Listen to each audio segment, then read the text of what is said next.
What does it mean to be an adult? Taking responsibility for the actions that you have enacted in the past and for what it is that you want to achieve. And I think an example is useful here. It happens to be an example from our firstborn, who is 20 in a couple of months. So your kid is exactly intermediate between our two boys. He spent his first year at a high school doing an internship in engineering in Seattle, and he was living on his own. And only after he got his apartment did I realize we didn't have to co-sign anything. You didn't even ask us for a signature. How did you do that? I actually don't know how you did that. That's fantastic.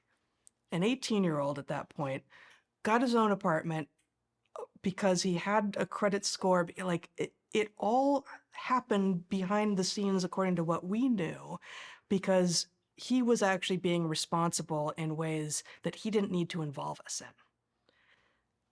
That felt like an adult move that many people 10 years his senior wouldn't have been able to pull off. There are more examples, but maybe I'll stop there. Bret, how about you? It, What is adulthood? it's an interesting question, and I'm surprised. I don't feel like I don't remember ever being asked that. And ordinarily, it's the kind of thing I would immediately know the answer to, and I don't. But there are a couple things that I would say are hallmarks of it.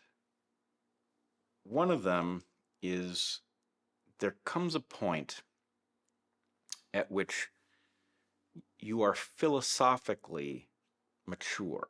And what that means is that you recognize, A, that you're going to die, and that that's not a tragedy, and that there's some period of time between now and then. You have some set of cards, and you have some way to play them towards some set of objectives. And you might as well start playing for real, because this isn't practice. That's closely tied to a recognition that life isn't about you. You are a utterly temporary custodian of something precious beyond words. You are lucky to have the opportunity not only to be alive, but to be a member of a species that can think about what it means to be alive and what might be accomplished, and about what it means for something to be beautiful. That is an incredible gift, and most people ignore it.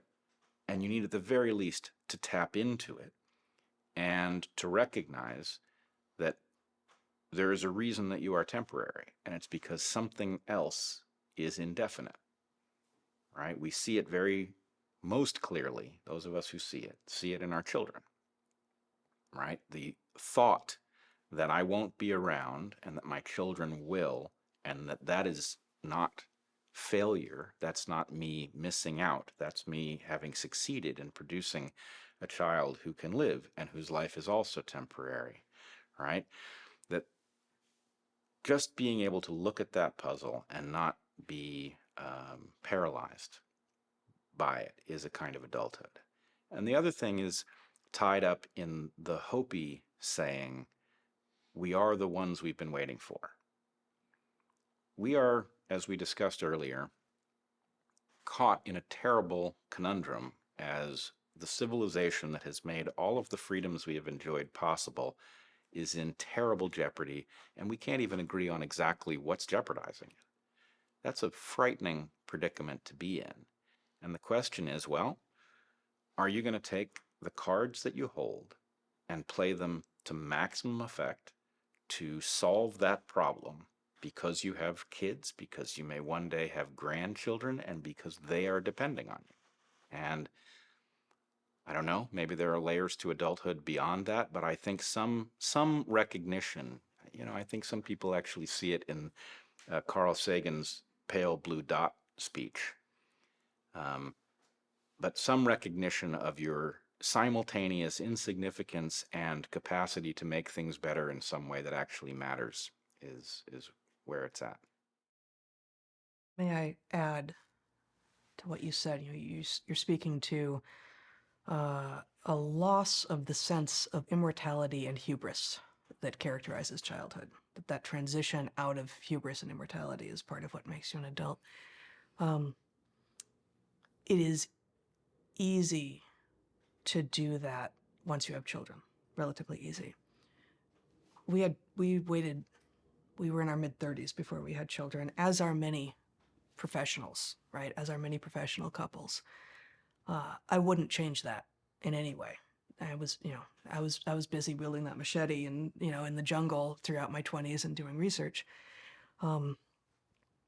And there was meaning to be had from that work. It felt useful and important and productive and creative.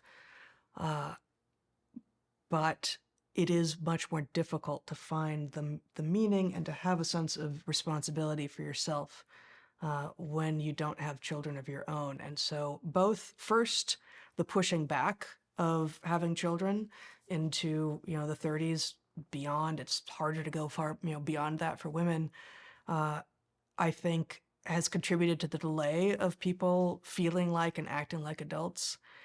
And then, of course, now, exactly as you say, John, we have so many people who say, I'm not going to have kids at all. We know some of these people who, when we knew them when they were younger, we were certain, like, oh, she's going to be an amazing mom. So now saying, that's not what I'm going to do. Partnered up with a wonderful man. No, we're not going to do that.